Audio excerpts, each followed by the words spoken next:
Well, thank you, everyone. It's really wonderful to see a room full and eager faces. I won't say too much now because the person who will start us off is our director, Professor Fethi Mansouri, and I'll leave it to Fethi to make the opening remarks and welcome to country and frame the discussion for tonight. And then we're going to have some very brief comments from the panel members. I'll introduce them, and then lots of time for conversation around the room. Thank you very much, Greg. So let me start first by acknowledging that we are meeting tonight on the land of the Wurundjeri people of the Kulin Nations, and we pay our respect to the elderly past and present. And we also acknowledge that there might be some people here who are of indigenous background, and we acknowledge their presence. I think, as Greg put it, this is really a very, very important event for us. The Alfred Deakin Institute prides itself on conducting research that is both in many ways driven by innovative theories and concepts, but most importantly, research that has meaning to the real people with whom we interact, to the communities within which we are situated. And therefore, this particular forum, the Public Policy Forum, is a platform for us to actually reflect on the kind of knowledge that we are constructing and the extent to which that knowledge is able to make a meaningful contribution to some of these public debates. And there is none more. Perhaps I'm trying to search and choose my words very carefully. There's none more, perhaps, that has been quite confronting to many of us than the hysteria that has surrounded recently a group, a community within our multicultural society. Let me tell you that we have done a lot of research in the Institute, and a lot of that research has engaged with migrant youth in general. Some of that research is within the Australian Research Council, in partnership with a number of organizations, Centre for Multicultural Youth, departments, government agencies, other organizations. And some of that research actually worked on migrant youth in relation to belonging, networking, cross-cultural issues. And I was reading some of the findings of the 2013 Migrant Youth in Australia, ARC Linkage Project. And I was reminded that, as a matter of fact, African youth was one of 3 groups we worked with, the others being Pacific Islanders and Arab-speaking. And it's not a surprise to many of you here to know that, contrary to what you're hearing in the media, contrary to a lot of public political proclamations, African youth, as a matter of fact, indicated to us through that research, and we surveyed a lot of communities, they have one of the highest inclinations and desires to network cross-culturally. They have one of the highest attitudes in relation to wanting to be engaging in activities that bridge the gap between them and the rest of the community. And this really is not in many ways surprising, because we know that communities take times to adapt and settle. And then one of the strategies for those communities to actually integrate is to start building solidarity across racial divides and across cultural and ethnic groupings. And I think that is something that has been lost in the recent debate, that we tended to somehow really paint whole communities in a very similar way to what we've done with, until the late 80s, early 90s, Asians, and a little later Muslims, and before them Southern Europeans, and before them Indigenous, etc., etc.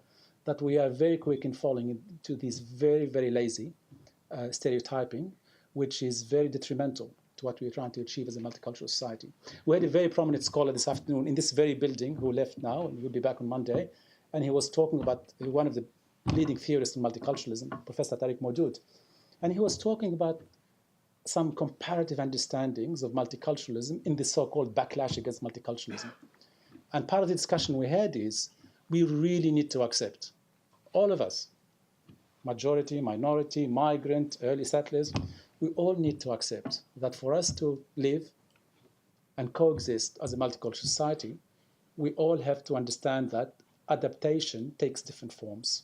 There may well be people who choose to completely assimilate, and that should be a matter of agency for them to decide. There may well be other communities who choose to culturally adapt, that is, change certain things collectively, individually, and that also needs to be a matter for them to decide.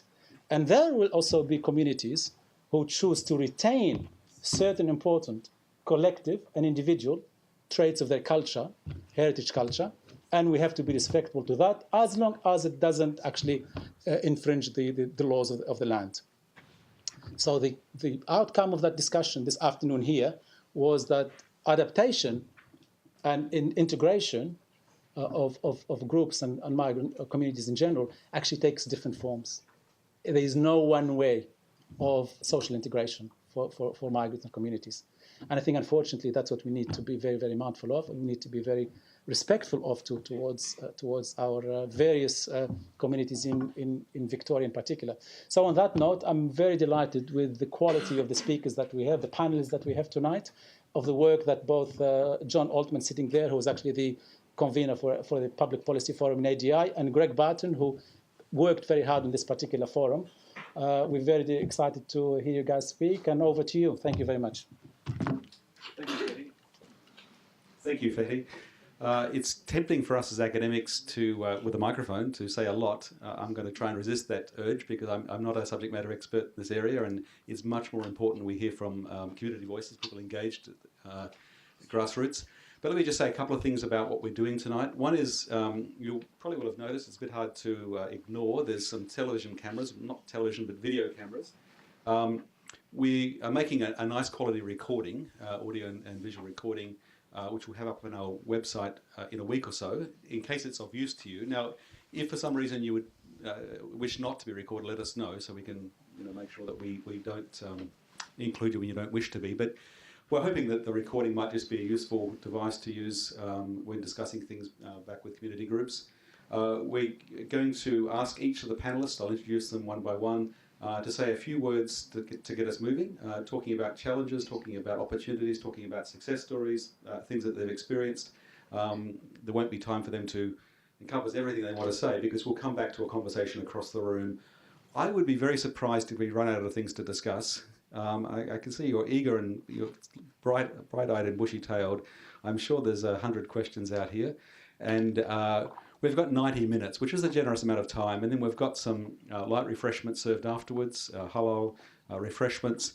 We probably should have served it before, but then you might have got sleepy. So we're making you wait to the end. We hope this might be the beginning of a series of conversations at Alfred Deakin Institute on these issues and these community groups.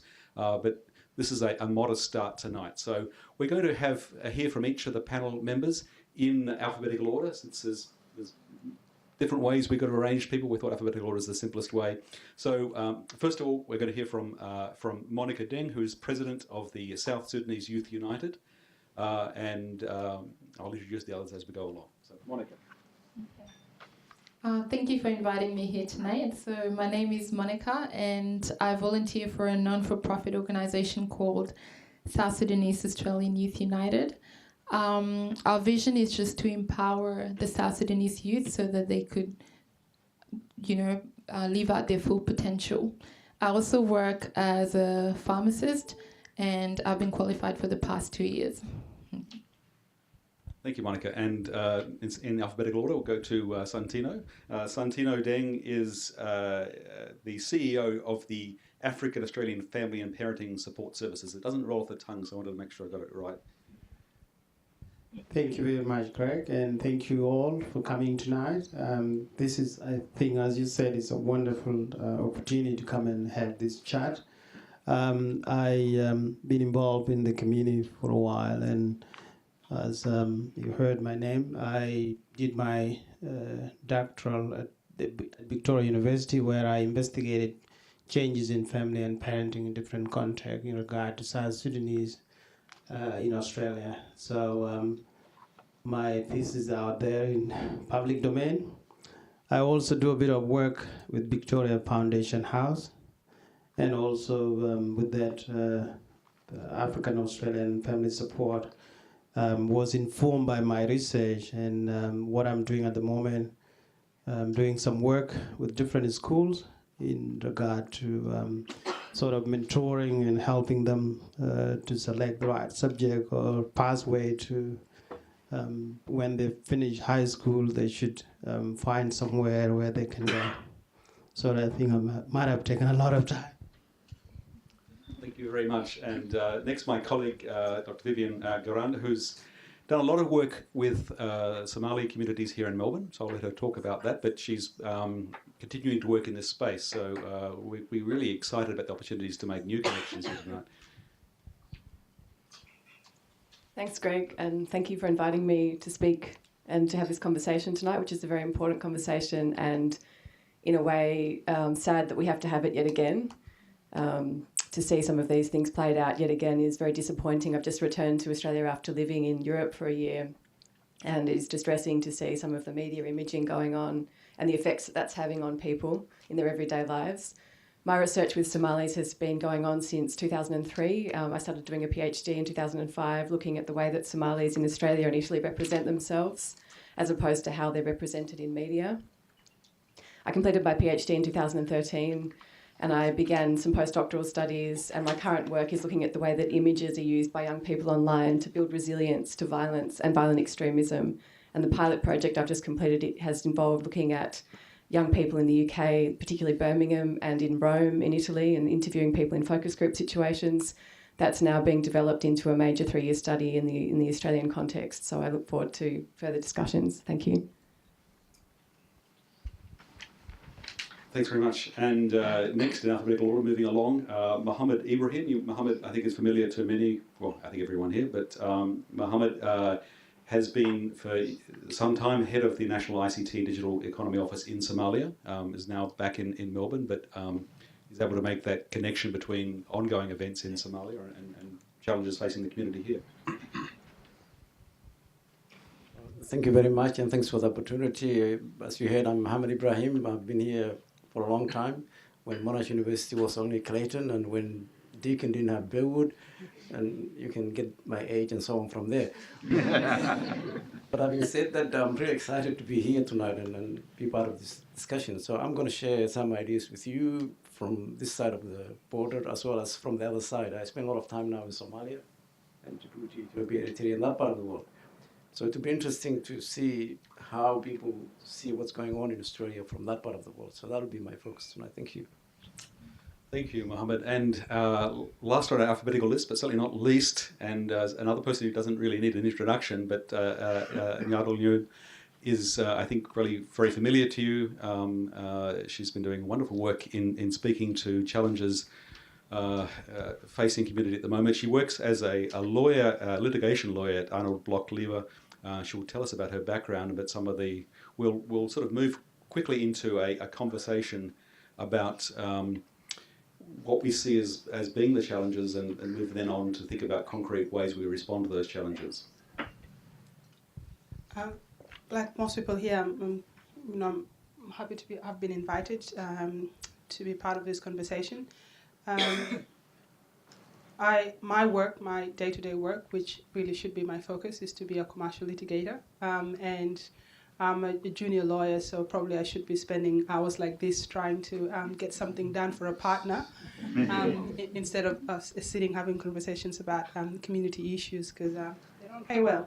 But it's been an important time for all of us, I think, and not only some of us that have found ourselves in the media space. I think a lot of community members have been thrust into this this atmosphere where they feel like they have to say something and have to stand back and push back against some of the very negative narratives that we are seeing taking roots currently. I'll leave it there and hopefully just get to the conversation part. Thank you very much. Thank you all for coming. We really appreciate you giving up your time for this. We think it's hopefully the beginning of something that's an ongoing relationship, and we're grateful for hearing your voices. We'll take questions now from... Oh, sorry. Oh, I forgot all about Ahmed. I don't know why, but because he's so polite and so gracious, perhaps that I was taking him for granted. But yeah, thank you for inviting. I didn't take care of the seating order at the front, so sorry, Ahmed. No worries at all. Thank you, Professor Greg Button. Before I begin, I'd like to acknowledge the traditional owners of the land we're on. My name's Ahmed Hassan, and I'm the Director of Youth Activating Youth. I co-founded it with a colleague named Ali Ahmed, and what we do is we help multicultural youth, disadvantaged multicultural youth, re-engage with their communities and help them overcome barriers they face, such as employment, education, social problems that they face through their communities and day-to-day lives, and ensuring that their participation levels within community are all-time high, and do a lot of work within the youth justice and the criminal and many various areas that we cover. And obviously when you have the media on back, it doesn't help. So I'd like to obviously get down to the conversation and hear what people have to say and answer their questions. Thank you. Thank you, Ahmed. We're never going to forget you, but I'm sorry for skipping over you momentarily. Look, there's a few seats down at the front here. If people would like to come sit at the front, you don't have to, but just to let you know. It's wonderful to see the room filled up with smiling faces, and I'm now confident it'll be filled up with eager questions or observations. There's a lot of you in the room who have a lot to contribute in terms of your own experience. So we could have had a panel, well, 5 times the size of what we have here, but that wouldn't be practical. But I knew that there'd be people in the room who would have a chance from that position to be making contributions. So any questions or observations to lead us off? Be good if we can sort of frame some of the issues we want to explore over the next hour and a half or so. Everyone's very modest, and yep, I'll go to the confident gentleman who put his hand up.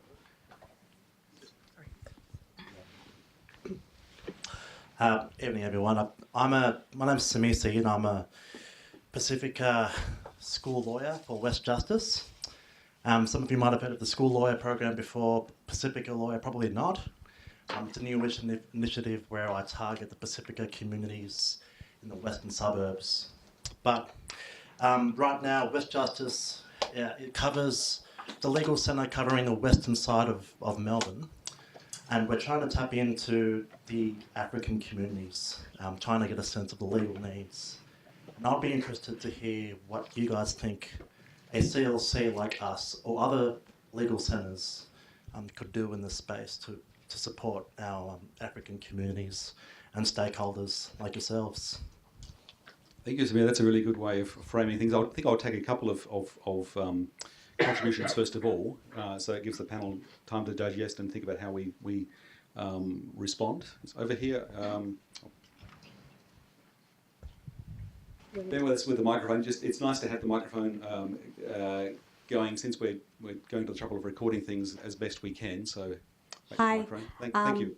Thank you so much. My name's Ian, and I'm a presenter on 3CR Community Radio.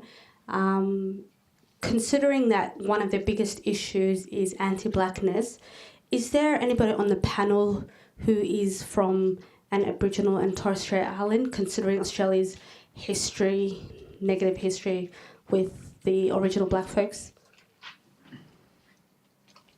Is there anybody on the panel who could speak on that or represent, or is from that community, considering how important that is? No, it's an absence in terms of the panel membership, in terms of community background. It was also just a question of what we could fit on the panel. But speaking to the issue is important, so I'm sure we'll have some thoughts to speak to it, because it's an important issue.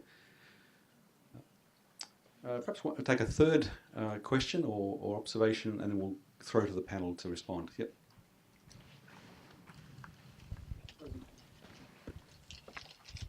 Thank you. Hi, I'm Linda Ford. I've actually got 2 questions. The first one is to get a sense from the panel members about the experience that people have with funded migrant resource centres, and whether they are acting as opportunities for intercultural interaction between newly arrived people and also Indigenous and non-Indigenous Australians. And then the second is if you have any comments on the state government's allocation yesterday of $5.5 million for 1 year to work with African background young people, that funding was actually given to 2 generic organisations as opposed to African-focused organisations or organisations run by the kinds of organisations that are represented here on the panel tonight. Thank you. Those are excellent, concrete points to start us off with, and I think that's enough for our panel to work with. So, who would like to lead off?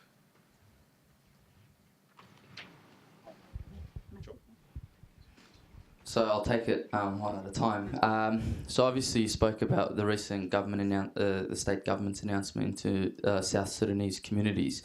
I think I deputy co-chair a state government and a community initiative, joint initiative, which is called the Victorian African Communities Action Plan, which was developed with the community hand in hand and the government. And obviously out of that, the government allocated 8.6 million over 2 years. Recently, I think 3 weeks ago, the state government announced a $3 million allocation for the community for the first year, which will obviously 500,000 would be tackling drug and alcohol, 1.5 for education, and 1 million for employment. Look, we've looked at many ways, I think, and there's a reason why government will probably give the funds to big organisations, is because the community's capacity is not built to handle large amounts such as those in the millions. And it makes it very difficult sitting on the table and continuously advocating for the community that you want their capacity to be built.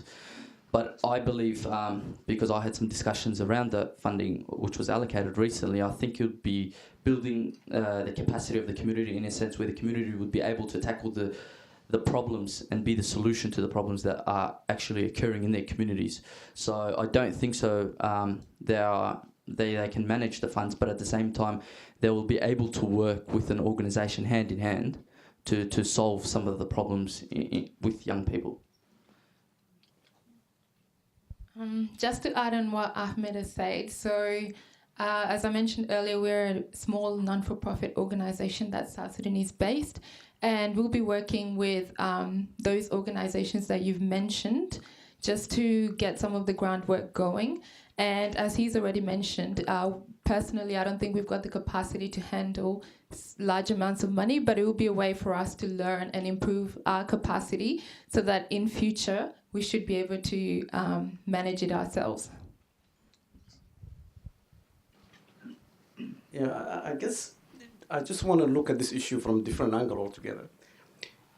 The way I look at this is there is a problem, there is an issue we want to deal with. And if we're talking about the state government throwing in some money or some funding, nothing new there. The issue is, if you have a problem and you try a solution and it doesn't work, there was a saying by Einstein that says, if you keep trying doing the same thing and expecting different outcome, that's the definition of insanity. What I see is, perhaps we should look for new ideas. Now let's be more specific. I guess as I was flying back from Somalia and I was coming in, I was looking at the literature. You know, how much stuff is written about this issue. Volumes and volumes. Okay, you throw a bit more money, 5 million or whatever, 10 million, and you produce another 10 or 20 volumes of reports, written by consultants, read by more consultants. Now, the bottom line is, if you have a problem, you need to go to the source of the problem. And I think we all agree this. We all, through academia and universities and wherever else we are, that's what we are taught. You have a problem, go to the source. So why this problem is not going away? Or is it a problem at all? Can we even define what the problem is? So I read this from a distance when I'm in Mogadishu or as I'm flying back, and I say, look, I was hearing this 1980s, 70s, there were Sharpies. Some of you might not remember this, but different groups every time. Now we have the Somalis and the Sudanese issue. And what do I hear? State government throwing in this, Prime Minister saying this, another minister doing that. The way I look at it is, we're just repeating the same thing. Perhaps we should say, look, is there another idea? Perhaps can we look at a different solution altogether? That's my take. I'll stop here and we'll continue. To add to those who... To add to those who said something about that already, I think when we look at the issues, we should look at them in a holistic way. I've been an advocate of a holistic approach and also collaboration and community capacity building and stuff. I've been running positive parenting program for a while, and this is something that I've been running for years back in New Zealand before I moved here over 5 years ago. I guess when the root causes of the issues are not really identified, no matter how much money you throw out there, they wouldn't make much impact unless you really look at the grassroots, what is going on there. In my thesis, as I said, I kind of, when I asked questions, there were 4 main questions. They have sub-questions. One of them was, what sort of parenting practices South Sudanese came with into the Australian context? What was changing after coming here? What are the impact of those changes? And how are they mediating those changes? And what can be done to help in that regard? I have identified a number of those issues, and in chapter 10, I have identified so many ideas that I believe would help empower community and help them, because a lot of parents sometimes are struggling because the children also are struggling between the home and schools and different contexts, as we know what the media has been doing for the last couple of years. So there is a real need of looking into what has been identified already. And when I heard about the announcement, I kind of contacted 2 different people to find out what sort of activities do they have. And they said, well, we're working on it. We don't have much on the plate. So I'm sure if there is a good way of really trying to find out what needs to be done, because when you look at the issues, you need to look at home, what is going on at home, to support those parents of those children, and also support those young people at the school, and also employment, as you mentioned about. The employment is the most important thing, because you find a lot of these African youth or South Sudanese, most of them finish school, but there is no work. The employers are not open to employ them. So some young people that I spoke to lately, doing consultation with one of the schools that asked me to do the consultation and write a report, told me that sometimes they know uncles, fathers, and others who finish school, but they're not working. So some are discouraged to continue going to school, in addition to so many other issues at the school. I wouldn't go there because the question was not asked in that regard. Thanks. Well, actually, I think that's a really important question for a number of reasons. Like any community, we need allies. And I think I see these organizations as some form of allies. But I think that ally relationship can have its own conflict. And that's what sometimes is not explored. Now, what I think the question I pose to a lot of the community organization is, when do you think you would have the capacity to take this on? Because if the argument is that you don't have capacity now and you're not being given this funding, then you're not developing that capacity. You're constantly waiting to develop. You're going to have, to some degree, take on the funding, or at least be trusted to take on the funding, or have the confidence to be funded, because you are at the grassroots. Now, another thing that I find difficult with the funding of large organizations is that they are in self inherently conflicted. They sometimes don't express the need of the community as strongly as they should, because they have to balance the potential for future funding from other organizations. Now, that means that the story they tell about us sometimes is not truly reflective of the true feelings and the true anger or the true pain that is being in the community. The third thing is, I think such fundings can also backfire. Now, if the government is throwing millions of dollars at a problem, and 2 years down the line, nothing has changed, our community look as if we have unsolvable problems. We look as if people are constantly giving us money and nothing is changing. But the fact of the matter is, and I don't mean to be offensive to anyone, majority of this funding goes to administrative issues. Very few get to the ground. But that's not what people see. People see that tax-funded money going into organization and nothing changing. On the other hand, South Sudanese young people are have the highest unemployment rates in the country. Now that's part of the problem. I think there needs to be a shift in the way we fund organizations, and that there almost has to be some sort of a partnership between the organizations that get the big funding and clear partnership with communities, and not just kind of partnership of ticking a box, something that is more. I've read so many reports that, says the amazing thing they do, but the facts on the ground are very different. That's just my experience.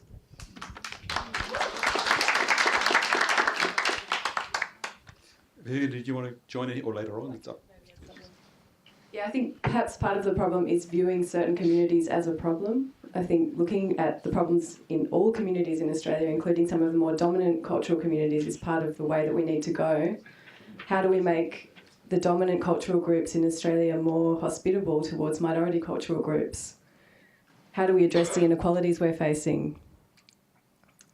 How do we start to see minority cultural groups as a resource and not a problem? So that would be my contribution. Sorry, I forgot 2 things. Sorry. I also forgot 2 things. That's a sign of my 1-year-old not allowing me to have my sleep. The other thing that I wanted to say was that this kind of funding, for me, sounds a little bit suspicious, because the government have actually been very quiet in terms of taking on the horrible narrative that I've developed. And in fact, to some degree, they've conceded ground by introducing laws that are knee-jerk reaction, either to take away the platform of the Liberal Party or because they don't want to be seen as soft on crime. So I think this funding, to some degree, and that's just maybe the lawyer in me looking at the dark side of the issue, seems to be a way of both pleasing the community but also pleasing other people in the community. The other thing about this kind of funding, the second point I wanted to make, is that why is it different? Many of us are tax-paying citizens. The idea of pointing out that African communities got this money is ridiculous. We are part of this society. We are entitled for the government to also cater for our need without it being presented as if we're being given some sort of a charity. If there's something that needs to be solved, we are part of this community, and therefore it should be funded, just as the way they have special funding for other groups. We don't make a special case for that. And I found that an important point, because every time you want to criticize some aspect of the element of the government, you're told that you should be grateful because they're funding you. They've done more than the other governments, which suggests somehow that that's a unique way of pleasing just a group of you. But it doesn't exclude me, at least, from criticizing the fact that they also introduced some really horrible laws that would impact disproportionately young people.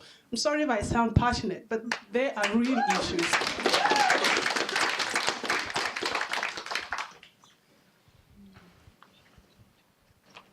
Thank you. I think it seems now we're moving to the real issue. Now, I don't want to make this place sound like a BHP shareholders meeting. We don't want to just talk about money and funding or what have you. Perhaps let's look at other issues as well. Now, let's expand this issue a little bit beyond what we're talking about. The way I look at it, when I used to live in this country, there used to be a state government and federal, and anything to do with immigration and what have you used to be a federal issue, and state governments were supposed to keep the police and the rule of law and that kind of thing. But now it seems things have changed. We're hearing the state governments worrying about funding communities and immigration issues or whatever. But that's too pedantic. The issue I really want to get into is, yes, we have a problem. We identified what the problem is. And I have only one agendum tonight, because I was taught at Monash when it used to be only Clayton. So I remember agendum was when you have only one issue to talk about. And all I really want, and I'm interested, is an outcome. What do we do? How do we solve this problem? So we have all our brains together. We have an issue that's not going away. Every time I come back to Australia, there's always a headline. Yesterday, any day, there will be something about some terminology I don't understand, about gangs and all this, which I don't get it. For your information, let me just share with you 2 stories, very short stories. One of them was my last time I was here. There was a story, and the reason I got interested was because the discussion went higher. It went to a prime minister, to a minister, federal minister. So I said, well, this must be a very important issue. But in fact, it was a storm in a teacup. Why? Because there was a story about people couldn't go to a restaurant. In fact, I went to the restaurant. I want to know what happened. The guy tells me, oh, yeah, we have a problem. I said, what's the problem? He says, these people come in and they're asking for the toilet and what have you, blah, blah, blah. I said, okay, well, then build toilets. Build public toilets. That's the solution. It's not, you don't have to say people are coming and disturbing your clients. There's another story.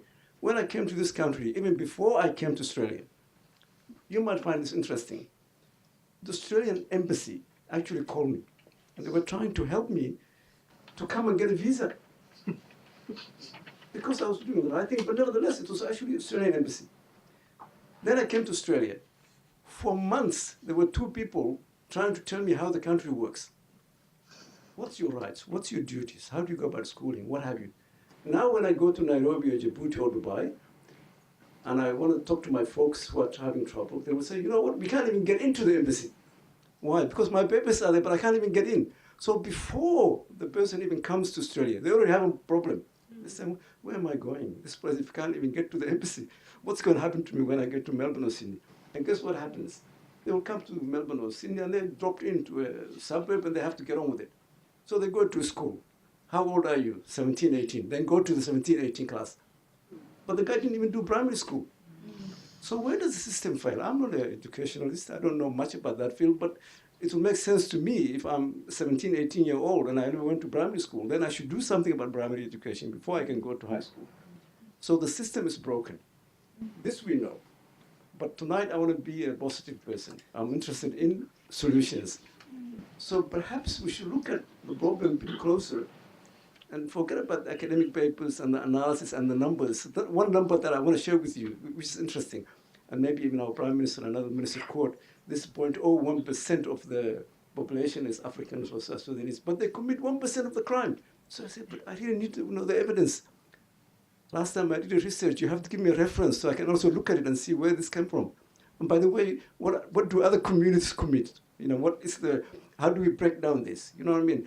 So my point is, I think it's unfair for us to read lazy intellectual debate or a bored journalist trying to write something. But if the information or the discussion reaches the highest office, the Prime Minister's office, or the Minister of whatever you call him, immigration or home security, then we have a problem. Then we have to react. Universities must react, the community must react. We have to say, look, this is not the right thing. There are bigger problems to solve. Global warming, terrorism, financial crisis. Oh, by the way, we have African gangs. How do you define what is African gang? I'm African, am I a member of a gang? Yeah. I get worried. You know, some time ago, another story I want to share with you, I landed in Cairns. And the immigration officer, a young lady, she's asking me all these questions. I'm very polite, I'm an old man, so I'm answering the questions. When we finished, I said, what was this all about? She said, it's called random. I said, oh, okay, it's the predictable random, because I get the same questions all the time. And I was just joking with her. I said, you know what? I got this passport before you were even born. You know what I mean? I was in Melbourne. But let's just have coffee and move on. So here are really the issues. And hopefully tonight, among ourselves, we come up with some solutions through Deakin we can send to our government, our representatives, and say, really, we all feel ashamed. We all feel embarrassed. You know, I mean, I read some article was in Somalia, the Minister of Immigration, or whatever his name was, saying, I want to invite the white South African farmers. I felt embarrassed. I said, well, this is not really my country anymore. I don't recognize this place. Why not invite the South Sudanese farmers, perhaps? They might have something to contribute. They might just have to go. I'll stop here. Thank you. Thanks very much. Thank you all. There was one really important question which we haven't addressed yet, so I'm calling upon John, because John has, he'll speak to his experience, but some good observations to make into this space. With the question, John Altman here from ADI, the question was raised, is there an Aboriginal or Torres Strait Islander person on the panel? And tonight there isn't, but the Alfred Deakin Institute has run a number of policy forums that has looked at very similar issues that are faced by Indigenous Australians. And of course, they migrated here as well, but about 60,000 to 70,000 years ago, and they were here and have experienced,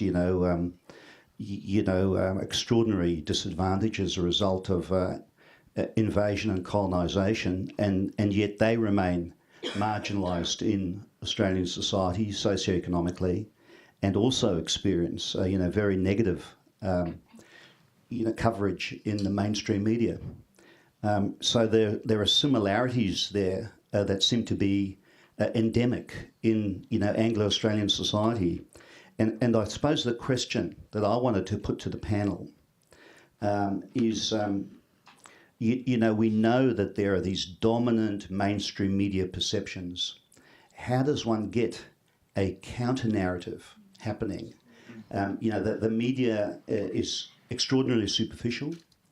And I think that there is a role for academic research to play in this to, in fact, provide information that can be used as part of a counter-narrative that tells us that, when Sudanese or Somali kids are finishing school, they're actually facing discrimination in the workplace. This is actually counter to Australian law. How is Australian law being mobilised not to allow people who happen to be of a different colour being treated differently in the Australian workplace. And so I guess I really just wanted to tease out what might we think of doing, to provide different perceptions. Australian society is extraordinarily instrumentalist. What are the contributions that are being made, the positive contributions? And thinking about Aboriginal and Torres Strait Islander people, a lot of Aboriginal and Torres Strait Islander people actually like working with other Aboriginal and Torres Strait Islander people. They don't want to work with white Australians. So are there, African businesses, are there community groups, that are actually, creating nests that are making, African youth feel comfortable, and is that part of the solution? There's plenty to work with that issue, so we did say a question of law, right? So I know one very good lawyer to address these issues to start us off. I hope you all had a good lawyer, so come and brief me. I think the point you make about the experience of Indigenous people is, in my thinking, and I do not want to compare the experiences of Indigenous people and African migrants. I think we are definitely much more privileged than the Indigenous people of this land. For example, if things got too hard for me, I could go to Rwanda or something, where I think an Indigenous person doesn't have that choice. But I do think that it also goes to the question of, anti-blackness. I think one of the issue why the debate about African gangs has been so readily accepted is because there are already dominant narratives about black people and, in Australia. And it falls quite neatly into a narrative of anti-blackness, which is a global issue in some sense. But it also suggests that this is not a problem that will go away. And that's probably why I diverge with a lot of people who suggest that, the Italians have gone through it and the post-war immigrants have gone through it. So it's just a matter of time before Africans, they get another person. I don't think that. I shouldn't speak with absolute terms as a lawyer, but I sense that actually our proximity to whiteness is close to zero. I don't think I can pass for a blonde hair, blue eye white woman. And so I don't think that anytime soon I will be embraced into the notion of what Australia looked like, which is predominantly white.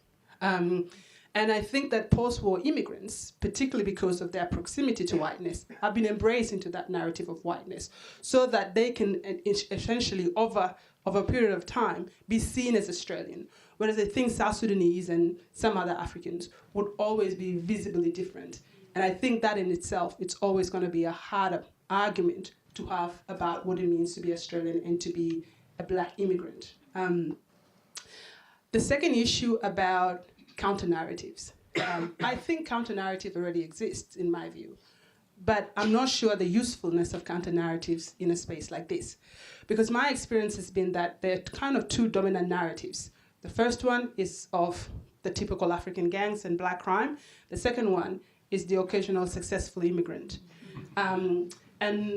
What I've experienced, and I've been asked to participate in, is to represent this idea of successful black immigrant, as if it's rare, first of all, and it's not. Many people who are black in this community are successful and hardworking and achieving. But because it's a story that comes after, say, 10 negative stories, it creates the perception that it's actually rare to be successful and black. Not only that, it's used actively sometimes as a weaponized tool of bashing other people that might be struggling. So that the question I get is, you are doing well, so why are other people not doing well? As if we all come from the same set of circumstances because we happen to be black. Maybe I'm just a very loud person and like to express my views, and someone else might be someone who's quite, quiet and prefer to go about their life without making a kerfuffle. But the idea that somehow, my story or the story of the few successful people, the counter-narrative, become in itself a means of entrenching the dominant narrative. So I'm not sure how we escape this, because we don't have the politicians, the powerful politicians on the platform to push for a different narrative, and we still don't have the media platforms to counter it strongly.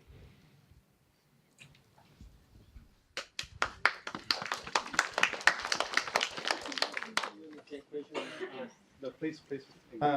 Thank you, and I think Nyadol has said everything really, so I don't have much to add on, but But what I can say that in regard to narrative, I think the problem with us from this community that we are put at that corner to be kind of defensive, which is unnecessary, because I'm sure most of you in the room here, if somebody who happened to have the same color as you commit a crime out there, you're not going to be accountable for.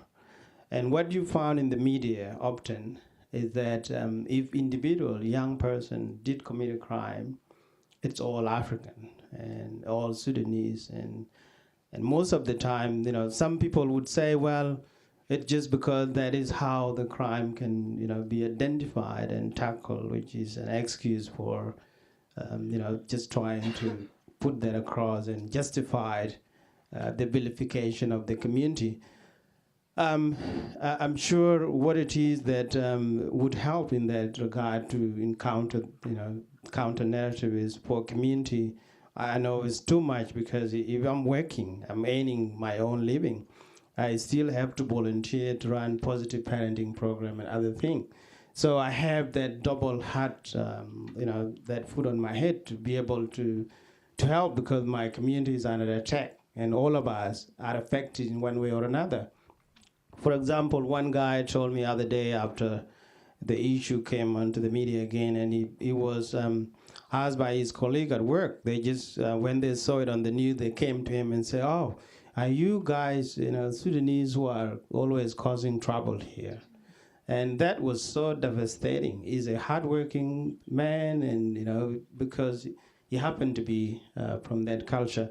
I'm sure the visibility of our community is a real issue, for a lot of us, because those who are quite ignorant would just want to, when they see anybody that look like whomever they saw on TV, they just want to put them in that box, which is very unfortunate. So I'm not sure, in addition to what Nyadol say, because, how we're going to overcome this, because you find some children that are born here, and when they are met by somebody, because they happen to be black, they are asked, where are you from? And they may say, I'm from, wherever or somewhere. No, where are you from? And the question just goes like that. So until when are you not going to be asked where you from originally, like any other? Somebody would come from Europe today, and they don't have a problem. Nobody would ask, where you from? So I think we need to have more discussion in this area to be able, if we talk of multicultural society, we need to embrace that in our action, not only in the papers, not only on the lips, and so forth. Thank you. Thanks very much. Monica? All right. So working at a grassroots organization, we've seen the effects of the media not only on our organization, on our community as a whole, but personally I've seen it affecting the young people themselves, how it affects how they view themselves. For example, we do run a basketball program every Friday night, and one day we're sitting around in a circle and we were just discussing with the kids, like we had to go and introduce ourselves and our name. And one of the kids, and you had to kind of like, for example, me, Monica, and then describing word that would describe my personality. So that's how we were introducing ourselves. So we got to one of the kids, and he was struggling to come up with a name that would describe himself. And this is an Australian-born South Sudanese, and he was like, "Oh, my name is M. I can't." And then he goes like, "Oh, I don't know a describing word to describe my personality." And the person next to him goes like, "Minority, because you're always going to be a minority." And from that example, it just showed me how they view themselves. And so I think in creating a counter narrative, we should not only focus on, presenting positive images for the wider community, but also for ourselves. And there's grassroots organizations that do focus on creating media content that would help these young people develop a much healthier self-esteem. And I believe it's worth a try. So giving such organizations that the platform to do it at a larger scale, I think it's worth the fight to try that. Yes, Monica's obviously said some of the things I was going to say, but obviously I want to say how do we overcome some of these problems? How do we overcome some of the core problems that are actually happening within the community? Not the problems that are advertised over the media, but the problems such as lack of education, lack of employment, drug and alcohol. Yes, it is happening within the community. We need to acknowledge that and find ways to do that. And the way that I see that we can overcome this is if we empower the young people to actually help other young people get off this, to help them help other peers, because I think there's a general commonality between two young people than an elder or a service provider coming to a young person and saying, let me help you, because there's no commonality, there is no understanding. I face this on a daily basis where I'll come back to the point of service providers is a young person comes to ask me for assistance. I don't have whatever he needs, or I know an organisation that does. The organisation may not, adapt to this young person's needs or really understand him. And the young person doesn't feel really valued at that service provider or whoever he's been to. And then there's a disconnection from there where he's going to tell other young people, where it's going to have a ripple effect to me and to the organisation, where he's going to say, oh, don't go to Ahmed or don't go to Youth Activating Youth. What they'll do is they'll just pass you on to another person and you're not going to get the help that you want. And that's why I've seen something I call the vicious cycle with young people that enter the youth justice system, come out, pick up where they left off, crime, and then back again. So, and the only way we can do that is to empower the young people to help themselves and help others. So thank you. Okay, well, thanks. I think I just want to come back to the issue I started before, and let me try to finish it. As I said from the beginning, really my interest is an outcome, solution. We can talk about this forever, but at the end of the day, unless we can come up with a way to solve it, the following will happen, and I will tell you what the following is. In the 80s, the same discussion we were having, I was a young student then, and we were talking about the same thing. Those days, I even worked on a tram. Can you believe this? I was on a tram going through Corner Street. And there was a bit of a kerfuffle between some African guy and well-respected member of the community from the RSL. And it was a big thing. So I'm worried. And there are a lot of people on the tram, and they're talking to me, and they said, a gentleman came to me, an old man. He said, my son, this will pass. Don't worry about it. The RSL, they were with us, we respect them. I do respect them too. So he said, don't worry, it's just a storm in the teacup, it will pass. And it did. Now, we have two choices here. We can say, this problem will also pass. And let's just watch time and it will go away. There will be another group, another problem, another time. Or, since this is an academic environment, we can say, what do academics tell us? What do universities tell us? We shouldn't repeat the same mistake again. We should learn from mistakes. So in the 80s, if we went through this kind of issues, and we said, oh, it will pass, and perhaps it did, but now we can say it didn't, we're back again. So in this case, then can we say, okay, well, we didn't learn. Does that mean the universities failed? The communities failed? We didn't learn from our mistakes, so we are going through the same mistake again. Now, let me lift this discussion to another level. To me, the way I look at it is, this is all about politics. We're getting close to an election, so someone wants to get a vote. So what's the soft spots? Oh, the African gangs. Crime. If tomorrow, and I'll be very frank, if the Liberals win, what is their solution? What will they do? Can we now know? We're in an open society, we can talk about this. What will they do different that's not happening now? We need to know now in advance. To my community, the message I want to share with you, I'm out of this country most of the time for personal reasons. It got too hot for me. So, but the issue is, we have power as any community. What's our power? We have something called voting power. In many of our countries, in other parts of the world, we don't have that. Vote. Don't scream or shout or cry. Vote. You don't like them, get rid of them. And you can. And that's what democracy is all about. That's the beauty of this country. So tonight, I'm in a positive mood. So what I'm really saying is, we have a huge problem. A bunch of politicians in Canberra, instead of taking their responsibility and saying, oh, we've got a problem in Victoria. Victoria is the garden city. The last time I lived here, it was beautiful, and it still is. Melbourne is the most favorable city in the world. This is just a small, minor problem. One way to go through it might be through politics. It's politicians. We put them there, we can get rid of them. Let's vote. Let's activate our people. Thank you. some great comments and great question. I think alternative narratives, as much as that term might be problematic, may be a better term than counter-narratives, because it's a pretty empty debate when people are mobilising these sorts of reductive images that have very little to do with reality. So it's how do we get out there the realities of people's everyday lives? Well, much academic research in the media space has looked at the so-called genres of conviviality, so shows like Neighbours, Home and Away, and how white these sorts of programs still are. Perhaps they could be more representative of the lived realities of what it is to be Australian in the 21st century. That might be a good place to start, to see a neighbour of Somali background, of Sudanese background, as just another person like any other, rather than an exception, as having to prove themselves as a winner or as being a criminal. So getting that sense of everyday lived experience throughout Australian media, not just on SBS or ABC, but throughout Australian media, would be a good place to start.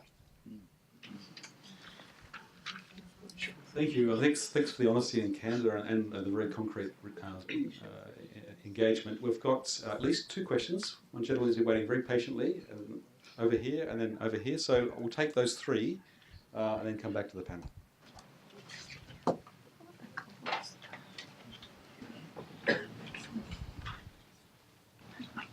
My name is Ibrahim. I get very confused about the Stephen Hawking stuff that are going around here, because it's become too technical, too theoretical stuff. But I just would like to talk about real things that is happening. I live in outer suburbs, and my question is simple. I live in Dandenong. I've been living in Dandenong nearly 32 years, and I run a couple of programs with the Somali community in Southeast, and I'm hearing big figures all the time on the news, on the papers, all that stuff. It's $8 million, and that sort of things, how to be distributed, who is managing, all that stuff. I'll give you a couple of examples. Now, 5 years ago, we actually rented a room similar to this room, a little bit bigger, and we've asked a permit to teach children Somali language. After 4.5 years, we still didn't get the permit. That's very simple. We didn't get the permit. Every time somebody comes from the councils, every time there's issues with a ramp, with this, with that, issue with the toilets are not standard. This is a building that we rented, not even given by the government. Now, after all that, after we spent $30,000 to get that permit, and we got it, the first few weeks that we started using it, another councillor came and said that we're in breach because the parking is you've got too many cars and you can't use this building completely. Now, that's one example. Second example, we run 70 kids who are playing under 40, under 14, and under 16 soccer. We were using a ground in the Novel Park section, and there's a overpass thing going, and our ground has been told that it's not safe, and because of the building and construction going and all these things. And we asked the councillors again, another ground for these kids, and to move to somewhere else. And guess what? Westall is already booked. This one is already booked. We're not in the fixtures. The fixtures has to be every few years. This is going to happen, this is going to happen. And it is the same all over again. And the reality is that whether it's in Monash or Casey or Dandenong, I'm not knocking a particular council. The fact is that the real ground thing, what I'm asking this highly educated and highly qualified panel and everyone else, is that how do we get a coordinator in the middle of this big money and small people like us in the suburbs? How do we get somebody who translates that into real thing, real action of that money? So that person sits in the council, in Dandenong Council, and says that this is the requirement, they need a permit, get them a surveyor, get them an engineer to go out there, check the building. This is simple things. 3.5 years, after $35,000 of thing. So how do we get a coordinator in between the big guys who got the money and the councils and the real thing, like getting the ground for the 70 kids playing soccer and nearly about another 70 or 80 kids who wants to learn Somali language and cannot find a space to learn. Thank you. Thank you. We'll throw to the panel in a minute, but there may be others of you in the room who have some practical suggestions or offers of help. Thank you, panel. I'd just like to ask the question about the role that Anglo people have in this problem, because it would seem to me that most of the problem resides with the fact that much of the Australian population has not been ready to relinquish power, has not been ready to not be the top of the tree. And the education of our children in terms of understanding Anglo positionality is not happening in school. And I speak from experience, and that I've worked with African youth and Pacifica youth and a range of other diverse groups over the last 25 years. And I've just recently had a program that's been working in schools, and it's a program that deals with race-based discrimination in schools and how to reduce that.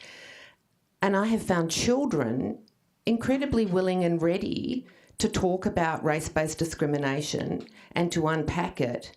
But I have encountered, I cannot tell you how many teachers who are racially profiling kids in the classroom. Where is the investment in teacher education, in people understanding their positionality? Because we can't provide a culturally safe school that doesn't accommodate other identities. So, yeah, I just wanted to turn it around again, and that we're putting money into community programs, and hopefully those community programs are partnered with an organisation who's got a sense of their own positionality. But the reality is that, the education needs to be with white people.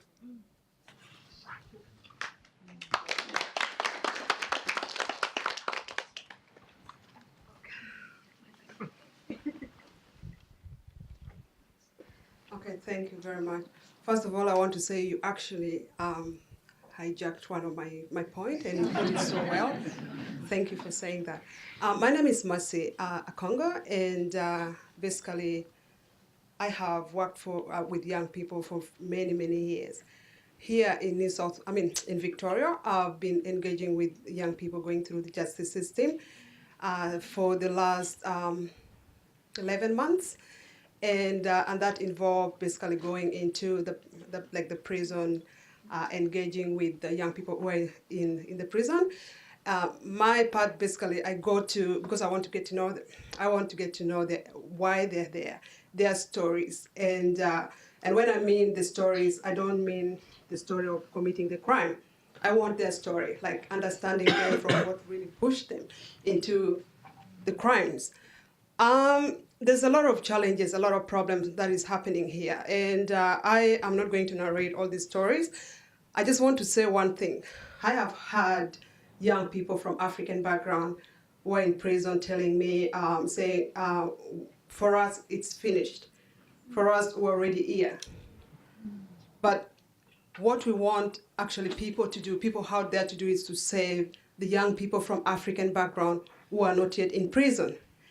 And saying it's really nice to have people coming visiting us, mentoring, and wanting us to go out to be great people.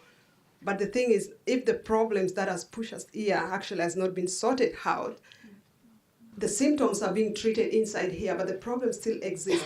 And in a million years, we still have children from African background going into prison or getting into problems. I will not say anything much about the school program because I wanted to talk about it. You already said I have an issue with the schools. That is where one of the biggest problems sits. First of all, the teachers are actually not trained or empowered to deal with young people from multicultural background. So that is a big problem because the kids struggle in school. And when I was in New South Wales, I managed a program called SPARK. SPARK is one of the St. Vincent de Paul program that works with newly arrived children from refugee background through schools.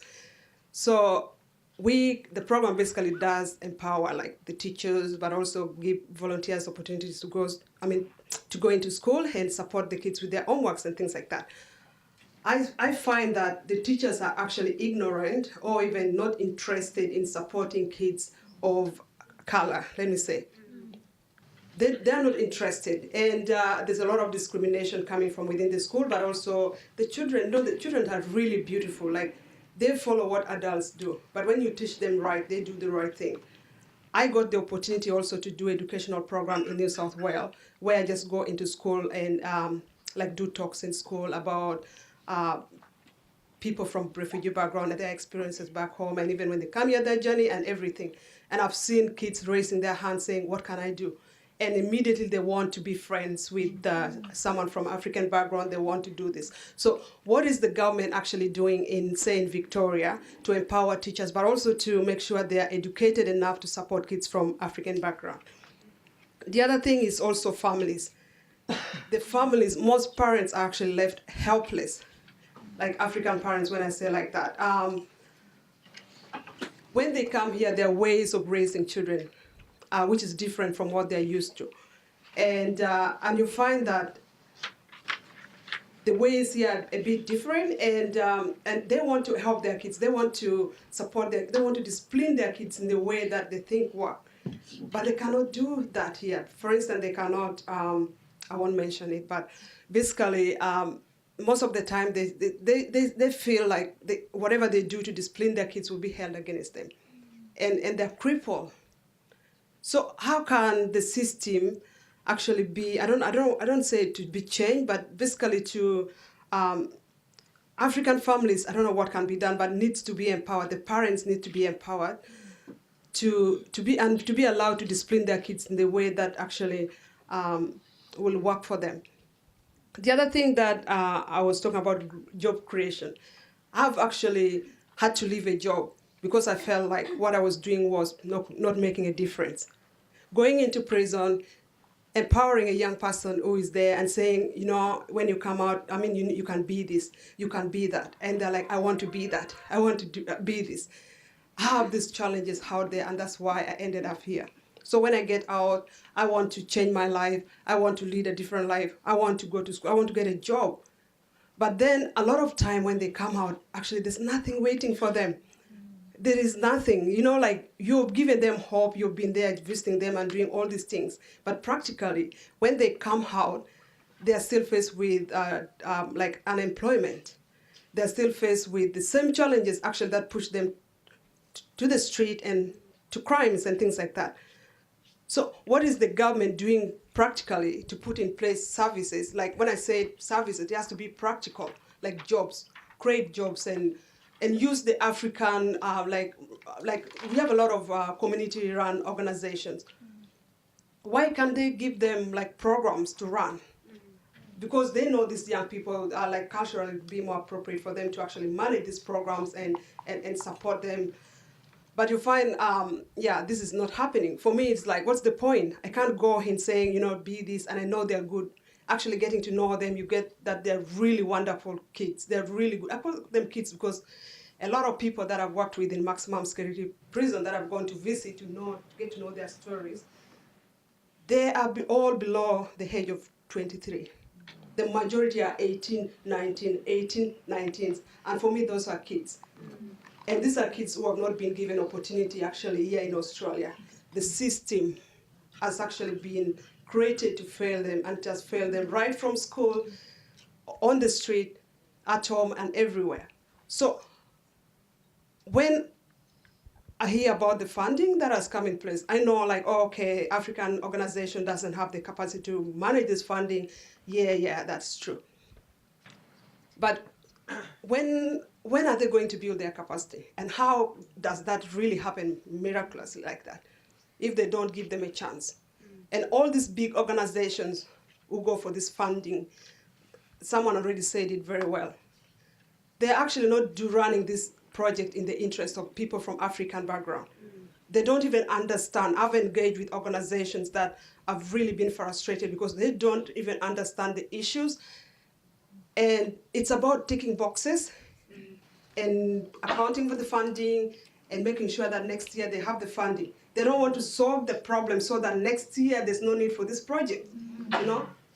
So African organizations need to be given the opportunity actually to directly, this money to go directly to their program, whether it's through the sports that someone was talking about there, give them sport to empower young people. If it's a community organization, at least let them have access to some amount of money to empower them. I'll give an example of a group of very good women in Dandenong. I got to know them. I do work with them a lot because from time to time, they invite me to come and talk to them, to come and help them. These are women who are working with young people on the street. They move, they patrol the street.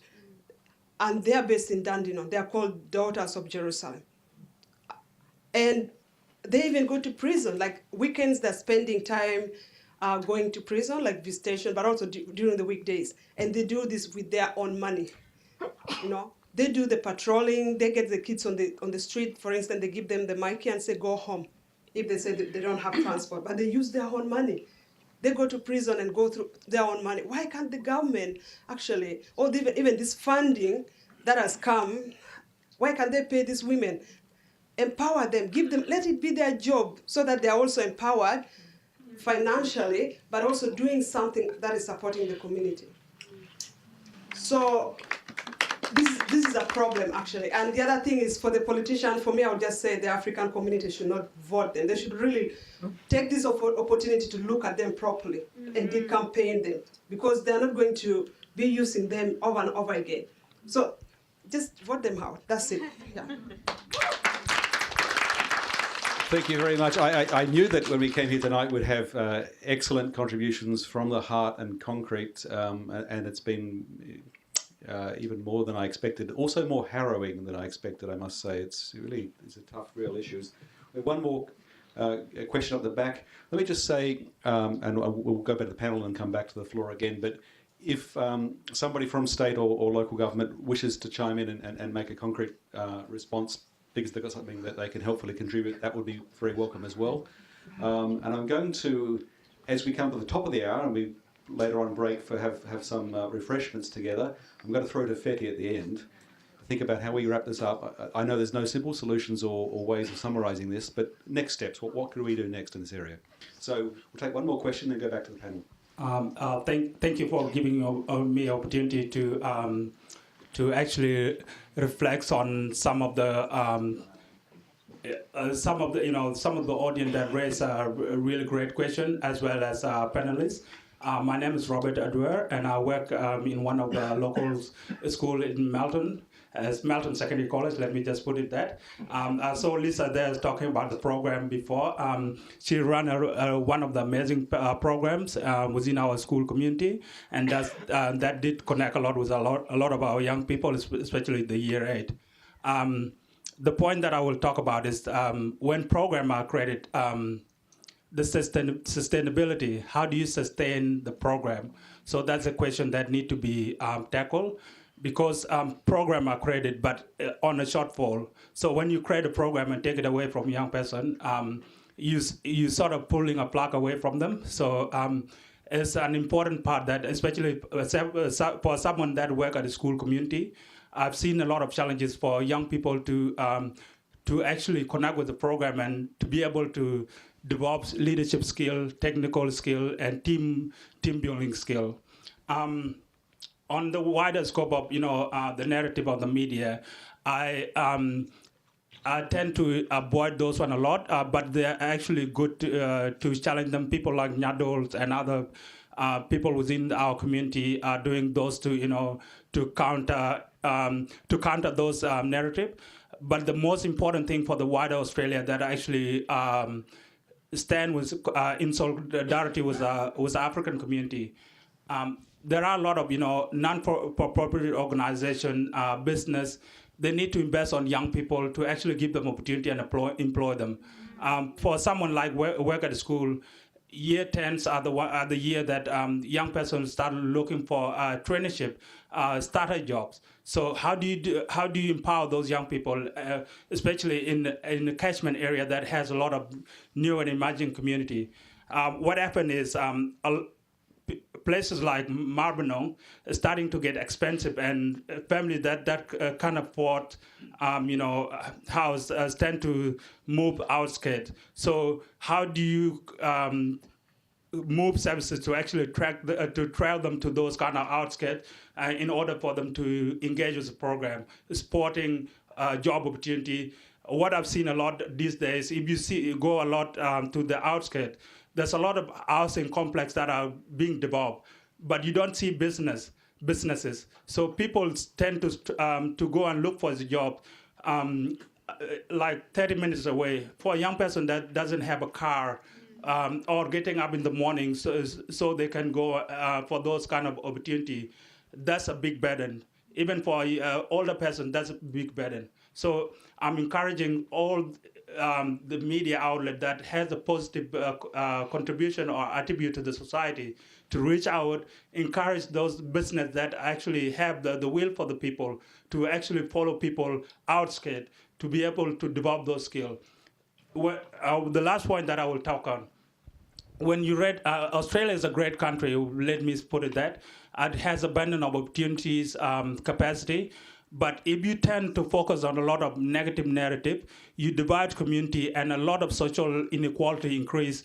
10 years down the track, you will see the ripple effects of the things that are being created by the media, because those young people that are being victimized now, they will be in their 20s without job progress and skill. How do you think the society will turn out? So we need to look clearly about the action that media are doing for media to think clearly.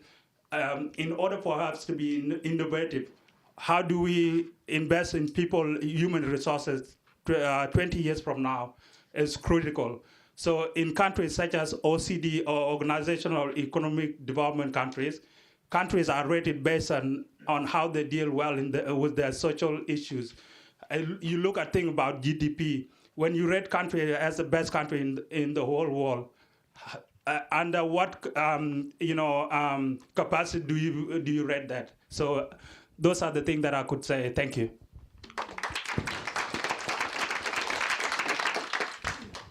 Okay, I'll start mine. Look, there was obviously some different topics that were raised, and all of them do have merit. Funding to the African communities, sporting programs by Aiden, engaging young people positively in schools, families. So, look, I'm not going to be speaking for the state government, but basically I'll be speaking on the role that, obviously, as the deputy co-chair. Part of the investment was obviously 3 million to be allocated to the communities and to empower the communities to be the solution to their problems or to the problems that are happening within young people. We looked at it we looked obviously sitting at the table with different bureaucrats and politicians. It was as the young person there advocating on behalf of young people and the community, I had to highlight ways how the government's money will not go missing, will be used in a way that it would be bringing positive change, where the community is capable to handle their funding, where the community is able to show where the funding is gone dollar for dollar value. And some community members, with obviously there's been some past things that have happened with the community and the elders, and I'll continue to say, listen, let's look at the investment with young people, with giving young people the voice continuously. On the implementation committees, I've said, let's give young people the chance to come up with some new strategies, fresh thinking, and I'm sure we can overcome this problem within 1 year, give it most. But the problem is, again, you look at the communities that lack resources. I obviously feel, I've heard multiple stories in Flemington. The local club there stopped, and they approached me and they said, listen, there is no club here, and they had 300 young people signed up here that were lived in the project. Where are these 300 young people going? And there was a general concern.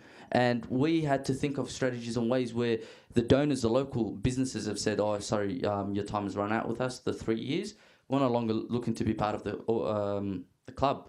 So they had to look for a quick injection from the government and look to ensure that these young people are actually participating in sport clubs.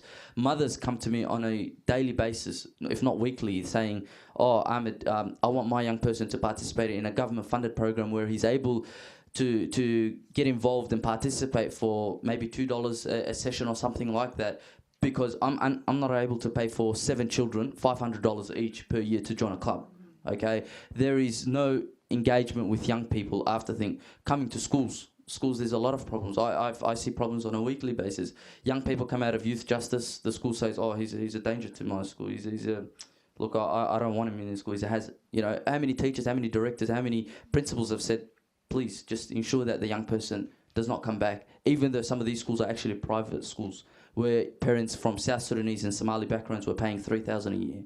So the issues are actually real, and they need some focus. They need some devoted individuals to continue to work through this.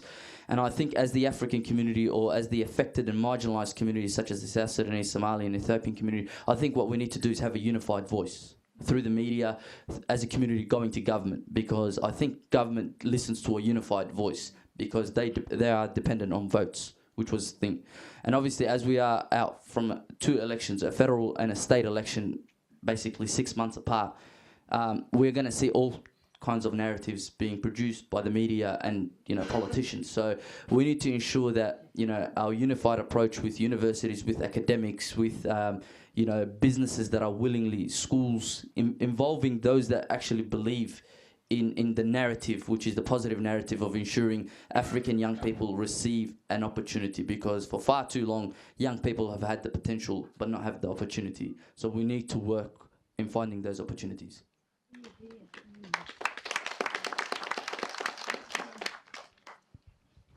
I'm not going to answer that question, but I will just go around and look at most of the things that have been said at random, and some of answering those questions indirectly or directly.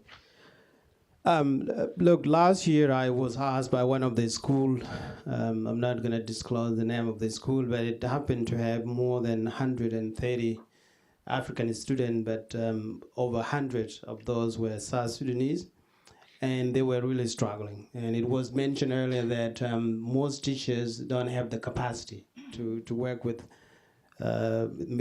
people from different cultures, because what they know has been the maybe the dominant culture, and they didn't have any expectation that maybe the school environment would change to that extent. And that happened within like 3 years. We know that there has been a lot of interstate movement, and a lot of African or South Sudanese in particular have moved here from different states for some reason that I cannot explain. Maybe some researchers will also say more about it. We know some of those. What I did with the school, I spoke to young people, I spoke to their parents, I spoke to teachers concerned, and the school asked me to be very brutal in writing it. Yeah, so I like doing that, so I was very brutal in what I wrote. So I wrote, I don't know about how many pages, maybe 20-something pages, and what I did in that, most of the teachers were very honest, and they told me exactly what was happening. Some of them were saying, like, most of the teachers tend to call these children African kid, but we don't call Greek kid or British kid or, all these kid. Why can't we just call them kid? And so what I did at the end, because I was asked to write the recommendation, I actually divided issues into 4 categories. One of them was what the teachers can do themselves to make some changes in how they work with African students. I also made suggestion for the whole school, the culture that was kind of, encouraging this racism and implicit or explicit racism that was systematic. It was in the system, matter of fact. So, and also I also gave some tasks for parents, because some parents have responsibilities. Some parents were not turning up at school. And to be able to support your child, you don't have to be educated to be seen as you are supporting your child. Some of the children were telling me if they raise issues at school, if they are bullied or anything like that, if they go and talk to their parent, nobody turn up. And from the other cultures, if anything happened, the parent will come running to school. So they get disadvantaged there. So I actually suggest some for parents what they can do, and young people as well, because I asked them some question on what they can do as well. So I think there is a need for that. In different schools, I'm glad that the school has implemented a lot of those, and bringing in some people to come and be role model to these young people, because some of them were quite pessimistic about the future. They were saying that, well, we don't have a future. What we are told here, we don't even know if there are South Sudanese out there who are successful. People talk of what can be done, and I think you are really interested in putting us back on what can be done. I think there is a need for this kind of forum to be able to identify issues. And when we talk of the forum, we need to have a forum that bring all the service providers together, government, local, academia, and all of this to have this kind of conversation. Just using one example, back in New Zealand, we used to have national forum and regional forum. And what we were doing with new emerging community or refugees community was to look at the local level, what the service providers were doing, and collaborate together. Because what I have seen here, there is lack of collaboration, there is lack of coordination. People are not working together. It could be because they want to protect the funding or the territory and whatever that might be happening there. So there is a need for collaboration and coordination to work together.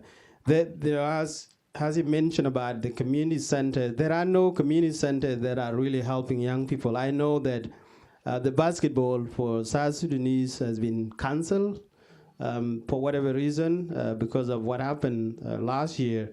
So this is some kind of disadvantage to these young people, because they don't have any space to go and play and work together. There are also need for empowering parents, and then, as you put it, as someone who conduct research in this area, parents feel very disempowered. You come here, and you are not given substitute on what to do to discipline your child, because maybe you know how to discipline that child physically. Now you are told, well, in Australia that cannot happen. So what substitute are you given? You are just thrown there to navigate around and find out what to do yourself. So there is a need for empowering family, because I always believe that without looking deep into what is going on at home and help the parent to be able to help their children, you're not going to be able to help a lot of young people, and employment is another. So I thought I'd take a lot of time.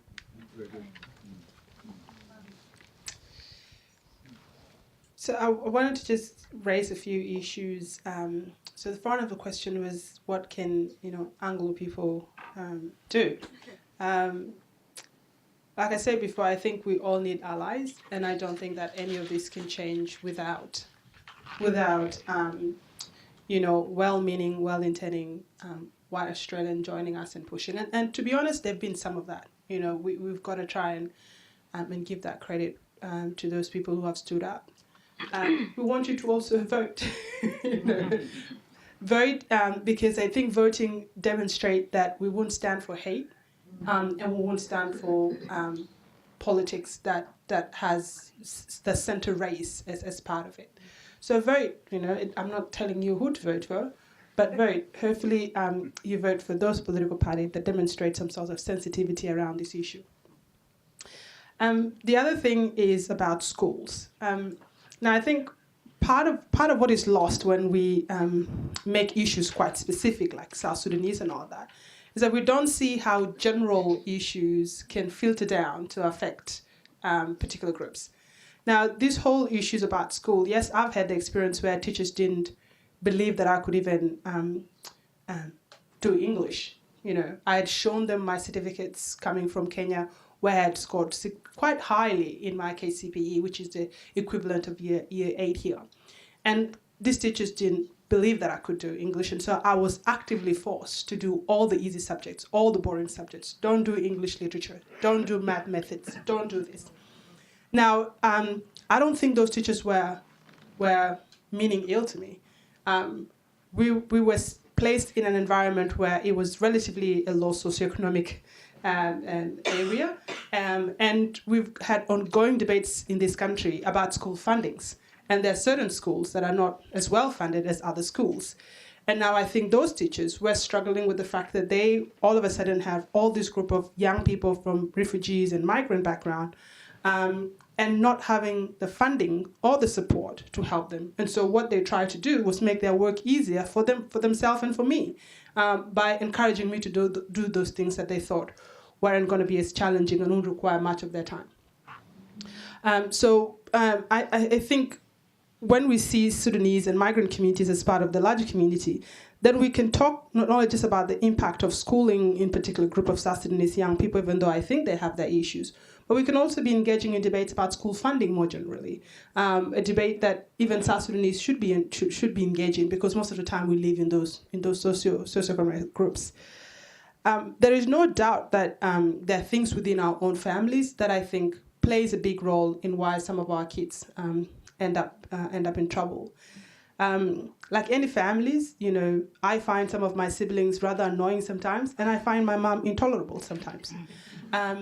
And you know, and that's just families. You know, you've got moments of times where you struggle, but I think it's quite hard for particularly young Sudanese kids, because we're still seen as if we're the same with our families, partly because the conversations about immigrants always is stuck at the point of arrival, you know, as if nothing about this country is transformative.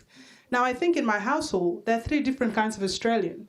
You know, there's my mom, who is clearly a South Sudanese Australian, and then there's some of us who are more Australian sometimes than they are South Sudanese, and then there's Australians who just happen to be black. You know, kids that don't necessarily see themselves as South Sudanese. They've never been to South Sudan. They don't relate to South Sudan much, and their identity is very much rooted in this country.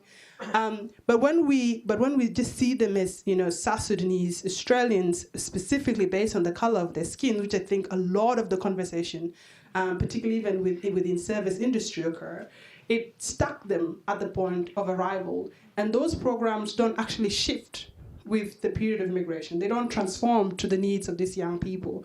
You know, what you need, or what my mom need at the point of arrival, is not the same thing she might need 10 years from now. Just as what my young sister growing up in this country, or my young brother born in this country, the kind of services he needs are very different to the kind of services I need. He might not need English language skills, for example, because he's going to be fluent in English. But what he might need is, you know, deeper conversations about identity and belonging, because now he has to define his role and his place in a country that, you know, he thinks internally he belongs, but doesn't physically look like.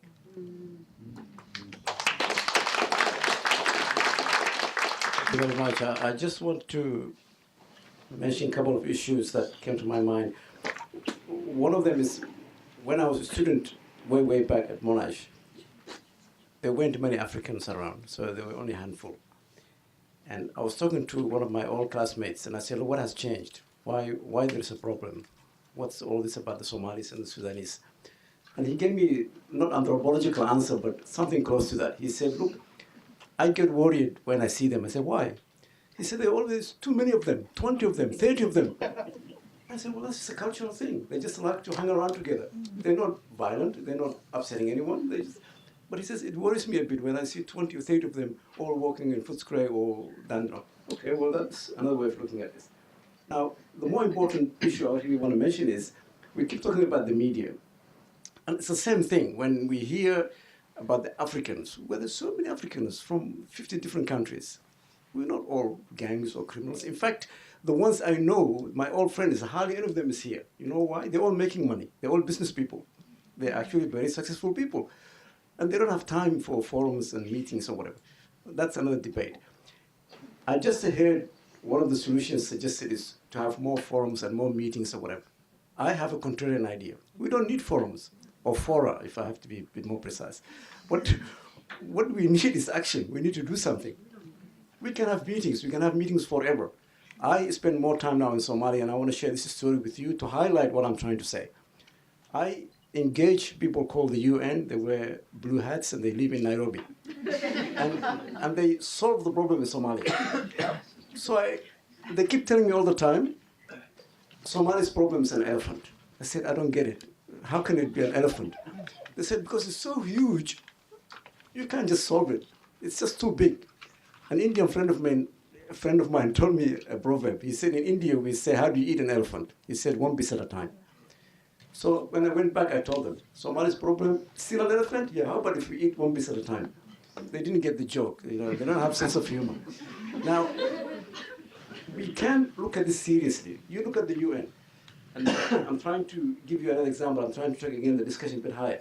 The UN tried to solve the world problems by coming up with this thing called MDGs, Millennium Development Goals. Maybe some of you read about this or maybe involved. Very good idea. There were 7 of them. After whatever 10 years, they couldn't do anything. So what did they do? They said, let's come up with SDGs. What are they? Sustainable Development Goals. And what are they? Now there's 17 of them. So we couldn't do 7, we have to do 17. Now, I'm sorry, I don't want this video to go to New York. Sometimes I want to get it, but I'm just using it as an example. So here, we can have forum, we can have meetings, we can have committees. I don't know whether you know that word. Nothing will happen. The only way something will happen is action. We have to act. Let me give you an example. Sometime back, there was an article in The Age, my favorite newspaper. I'll make a plug for it. Good paper. I'm a bit worried about this 9 and Fairfax. That's another debate for another time. Now, there was a small article in The Age a few years ago about a school attended by many Somali kids. The story was very touching. I don't know whether some of you remember this. I think the journalist who wrote, her name was Rebecca. And she says, I went to this school, and the story was the kids were asked to bring books, their favorite books from home. And some of them brought, the stuff you find in the cornflakes. They said, this is my favorite book. Another one brought half a book. And they said, what's wrong? They said, because we don't have books at home.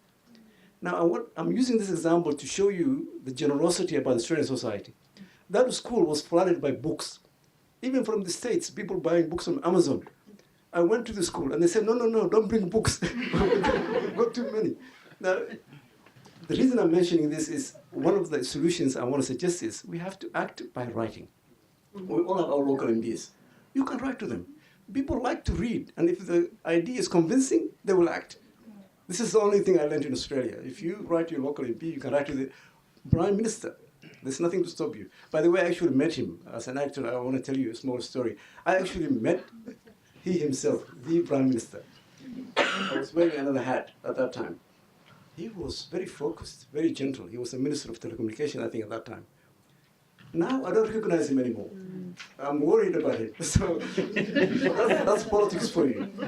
But we can still write to our local MPs, our government, our MP, and our Prime Minister, and give them stories that they can act on.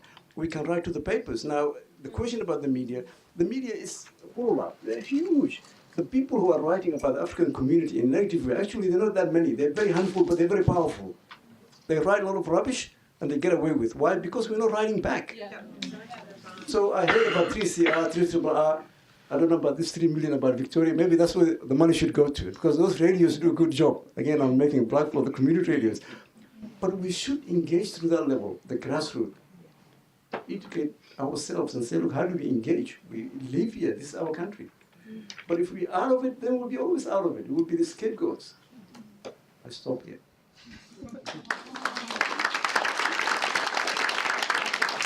I forgot 2 things again. They're really quick ones. The first one is to disagree with my friend Ahmed, who I really like.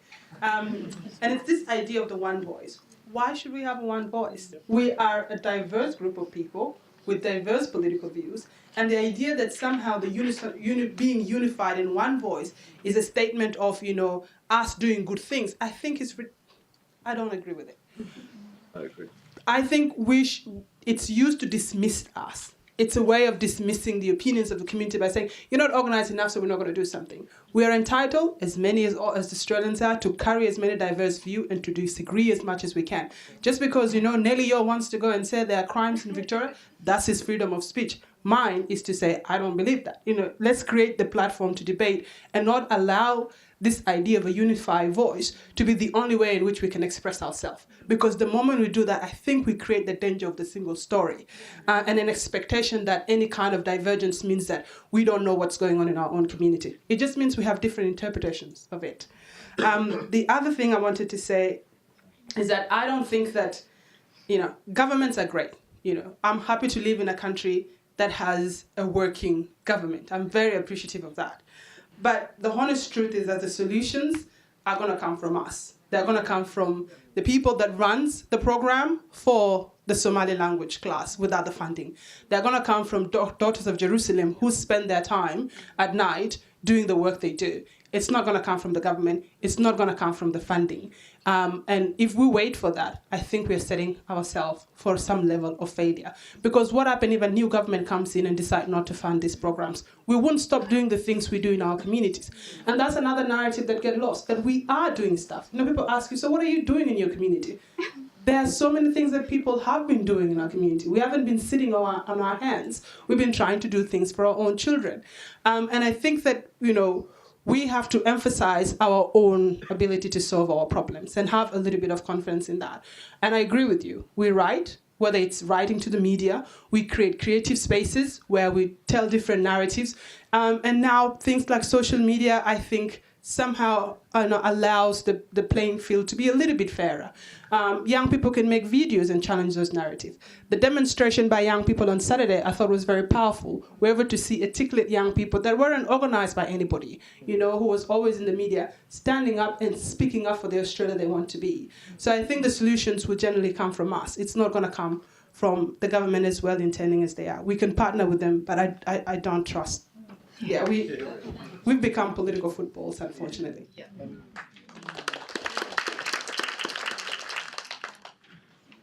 I just wanted to add on what you've said, which is really powerful. But I really think at this time we really need to be united, just to overcome the challenges that we're going through. I understand everybody's an individual, everybody has their own opinion, but at this point in time, I believe as a community to have a much wider effect, we really need to come united.